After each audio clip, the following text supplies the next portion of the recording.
Perfect Cell, one of the most iconic villains in the entire Dragon Ball franchise.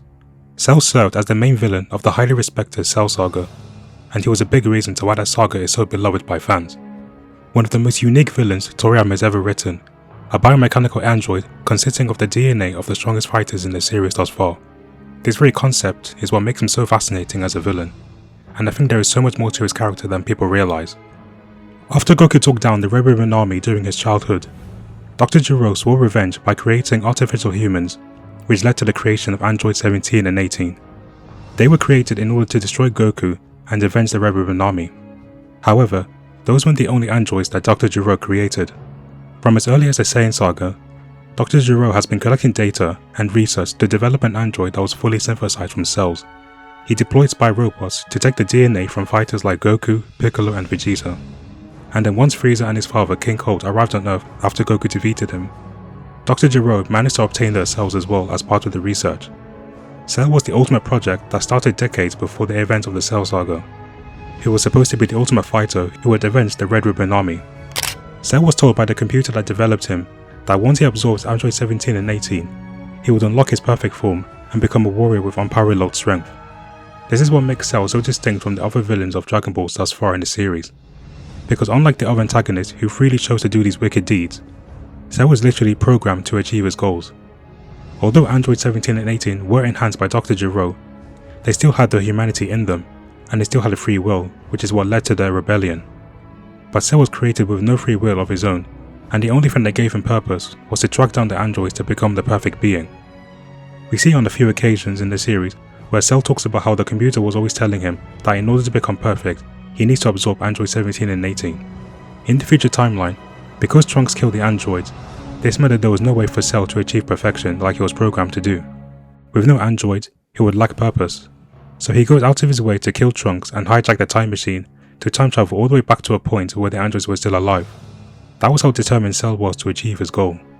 He didn't need to do any of this because he was already the strongest fighter in that future timeline after killing Trunks. But because of his programming and possibly the blood of the Saiyans, Frieza and Piccolo that's driving him to seek perfection, he was willing to go back in time to reach his full potential.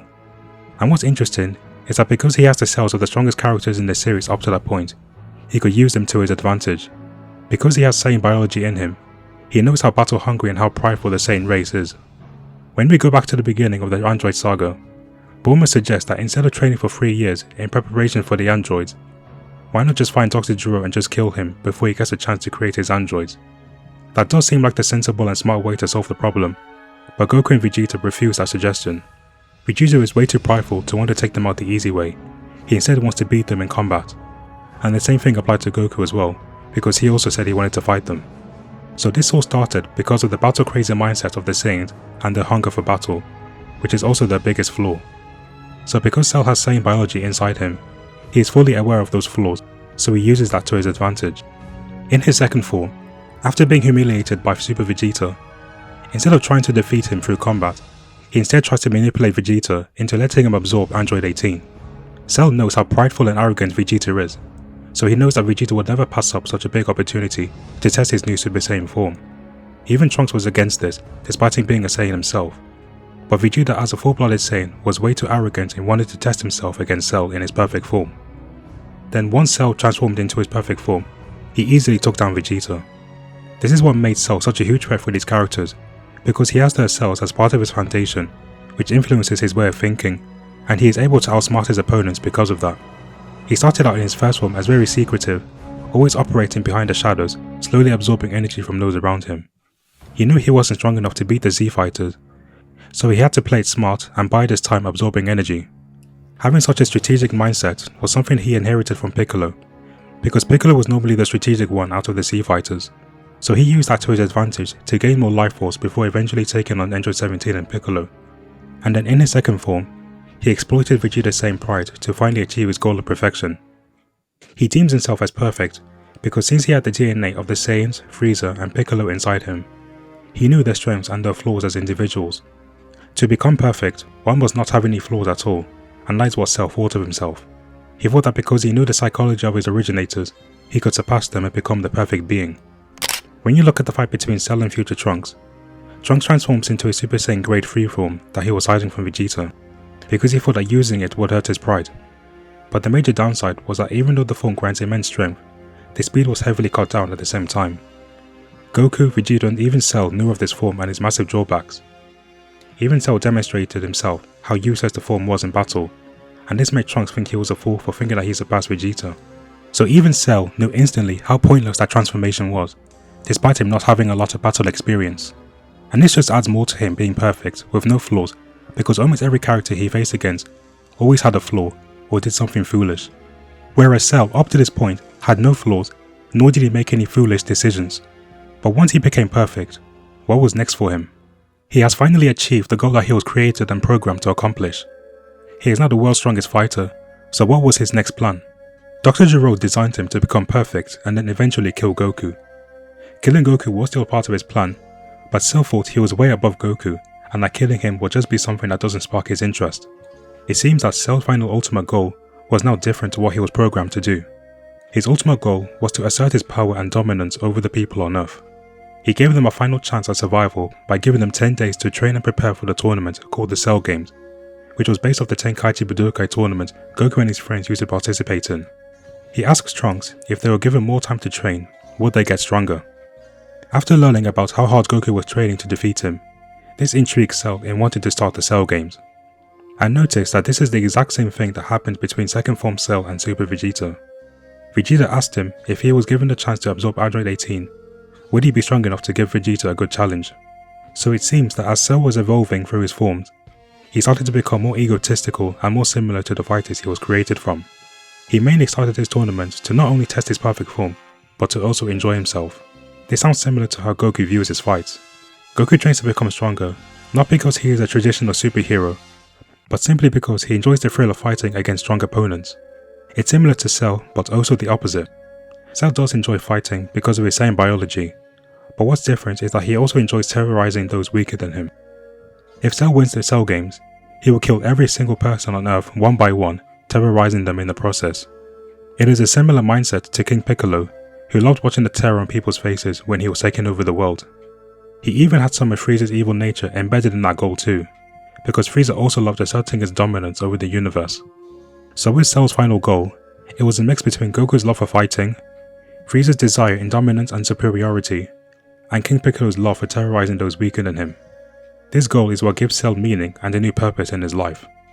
Because he says to Trunks that because he is starting the tournament, he won't be bored anymore. After reaching perfection, there is nothing more he can do, so he decides to publicly humiliate his opponents on live TV in hopes that he can challenge and enjoy himself against his opponents to see if they deserve to be destroyed. This is what makes Cell so unique, because he serves as a mixture of the most important characters in the Dragon Ball story, with different layers to his personality, and this made him want to achieve his ultimate goal, which was something that Dr. Gero never designed or programmed him to do. Cell was starting to gain some free will. Then moving on to the Cell Games, we get the fight between Goku and Cell.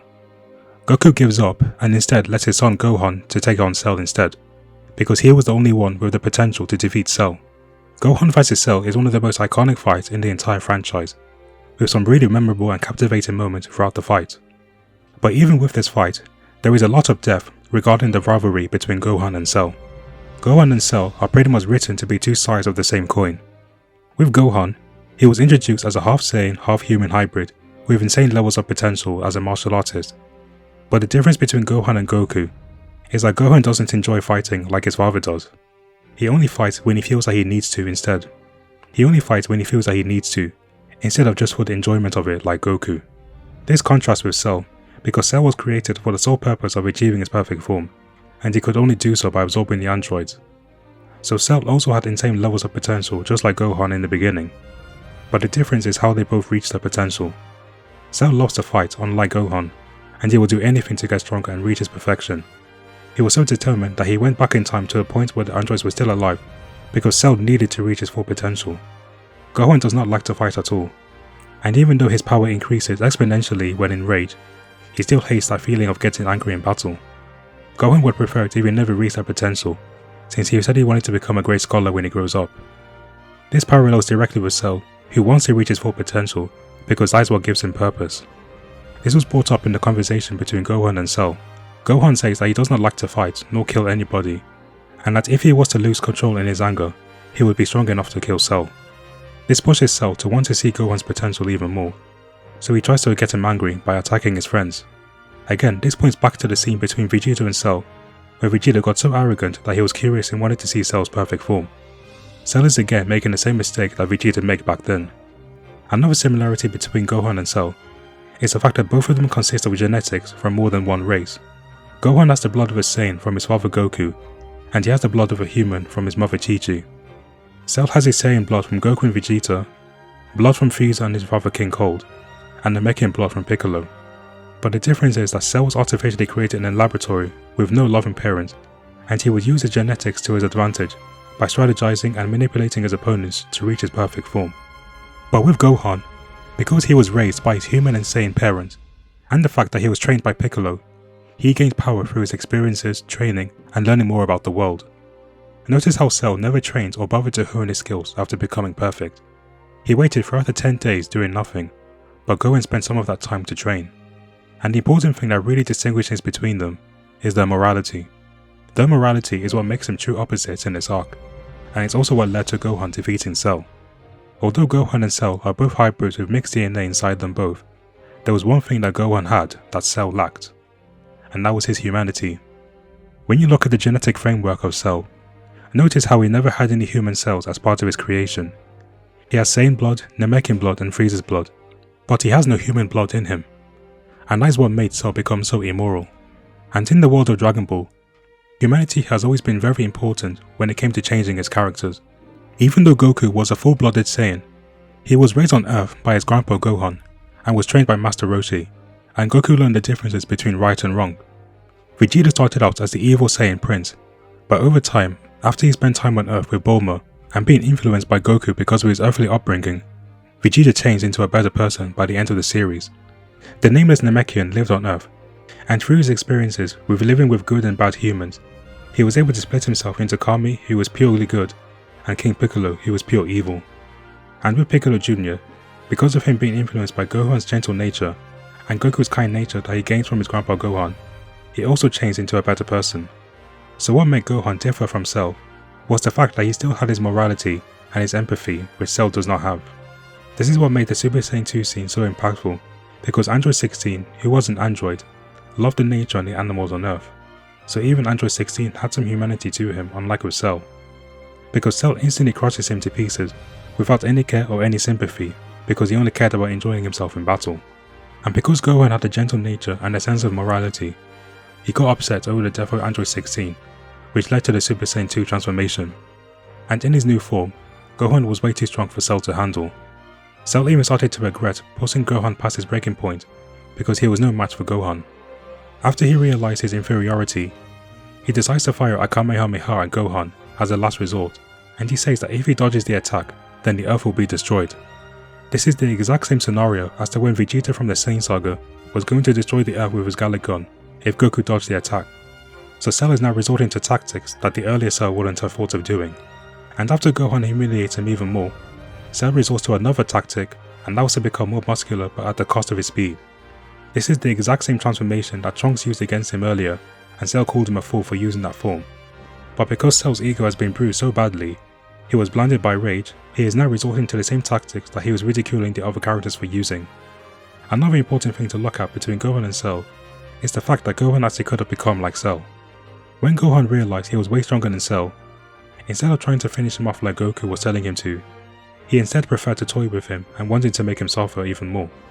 This was the Saiyan side of Gohan taking over his mindset, which raised his ego and his arrogance, and Gohan was starting to become more like Vegeta, and more notably Cell.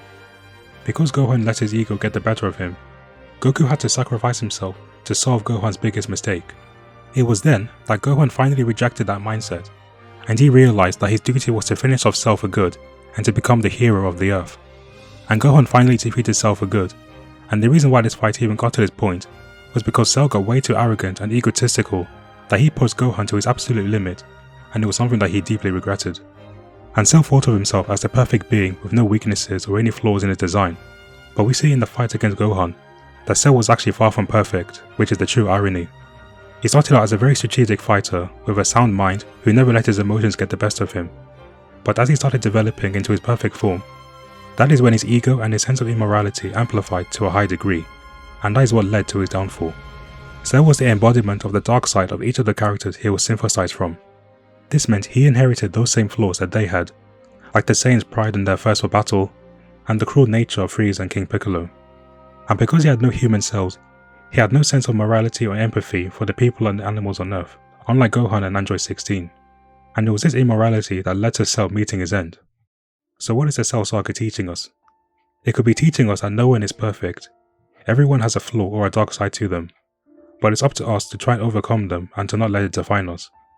A lot of characters in the Cell Saga made foolish decisions, and Cell thought that he was way above them with no weaknesses, only to later realize that Cell was actually no different from them, and with no way of overcoming those flaws, that led to his death.